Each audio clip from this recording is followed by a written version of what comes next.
भारत पिछले 10 वर्ष में आत्मनिर्भर नहीं और चाइना निर्भर हो गया है। 60 साल तक कांग्रेस ने इस देश में राज किया। वो भूल रहे हैं कि कितना विफल उनका राज्य रहा कि भारत को पड़ोसी देशों के ऊपर निर्भर होना पड़ा। जहां पे विदेश मंत्री बोलते हैं कि हम चाइना के साथ सख्ती से पेश आएंगे, वहीं पर वाणिज्य मंत्री कहते हैं कि हमको चाइना से और निवेश चाहिए। आज के दिन उनका नाम बदल गया, क्या बोलते हैं? इंडी।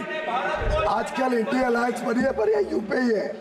यूपीए के समय देश को कमजोर किया गया। हमें आज तक पता नहीं वो एमओयू क्या था। देश के विदेश मंत्री और वाणिज्य मंत्री दो अलग बातें क्यों करते हैं? मुझे खुशी है सदन से साझा करते हुए आपके माध्यम से कि अब 65% से अधिक एयर कंडीशनर्स में भारतीय बनाए हुए भारतीय मूल के कंपोनेंट्स लगते हैं और ये बढ़ के 80-85% तक अगले 2-2.5 वर्ष में जाएगा। जो शुरुआत की है भातृहरि महताब जी ने पूछी, हमने फिर से क्यों खोली? कई कंप्रेसर मैन्युफैक्चरर्स ने इसका लाभ लिया, कई और इसका लाभ लेना चाहते हैं। फिर और कंपोनेंट मैन्युफैक्चरर्स ने जब अप्रोच किया, हमारे पास कुछ निवेश बाकी था तो कुछ सब्सिडी बाकी थी, तो एक और बार विंडो खोली कि और लोग इसका लाभ ले सके, भारत आत्मनिर्भर हो एयर कंडीशनर्स, एलईडीज में, टेलीकॉम में। और ये कोविड के समय आत्मनिर्भर भारत पैकेज के साथ साथ इस स्कीम ने एक बहुत महत्वपूर्ण और अहम भागीदारी की भारत को सक्षम बनाने के लिए।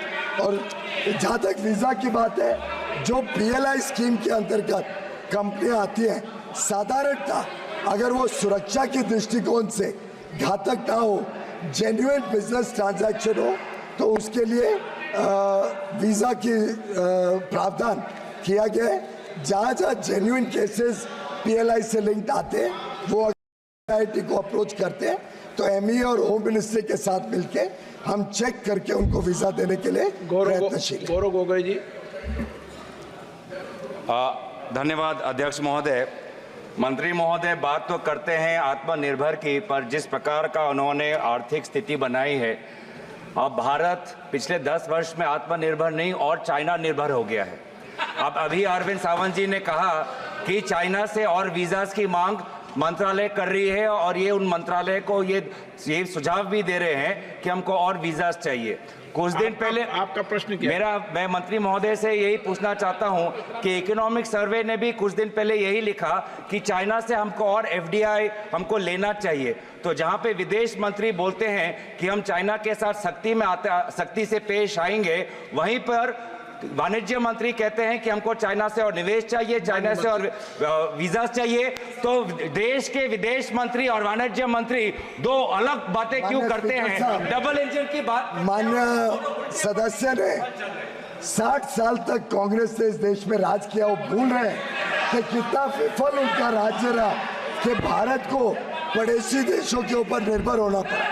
हाल में पिछले हफ्ते एक सवाल के जवाब में हमारे मंत्रालय ने साझा किया था देश को कि कैसे कांग्रेस के समय जो इंपोर्ट है, जो आयात होता है, वो इतने बड़े पैमाने पे बढ़ा कि कहाँ $4 बिलियन का चाइना से आयात होता था, वो बढ़ के लगभग 40-45 बिलियन तक गया।